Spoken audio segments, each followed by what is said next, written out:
secours sur les pylônes. 13h30, les 30 cabines du téléphérique sont toutes immobilisées. Les hommes du Grimpe sont fin prêts à intervenir à la station Bancoul. Dernière vérification des sacs, pas moins de 10 kilos de matériel par sapeur-pompier sont nécessaires pour cet entraînement de haute voltige. Si on a une grosse panne sur l'installation, la seule solution, c'est effectivement d'envoyer des gens sur le cap pour pouvoir faire sortir les personnes directement, les emmener au sol.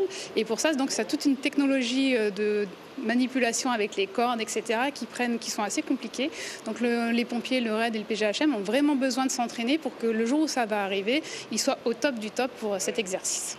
À la station du Moufia, 6 hommes du peloton de gendarmerie de haute montagne, bien rodés aux opérations en hauteur, s'apprêtent eux aussi à manœuvrer à 30 mètres du sol. Vous pourrez nous envoyer vos cordes. Pas de chronomètre pour cet entraînement, ce qui n'empêche pas ces gendarmes de penser à tous les cas de figure possibles. On en profite pour avoir des objectifs très particuliers. Ça va être une nouvelle technique, une façon d'aborder la cabine, une gestion de victimes un peu différentes. Voilà, comment on va descendre un fauteuil roulant s'il y en a besoin, un animal s'il y en a, ou évacuer une cabine rapidement, nous, c'est-à-dire redescendre au sol, c'est ce qu'on appelle descendre en rappel, sur quel point on va se fixer et on essaie différentes formules pour que le jour J, on ait la bonne. Ce travail minutieux a lieu 4 fois par an. En attendant, les usagers du Papang s'organisent.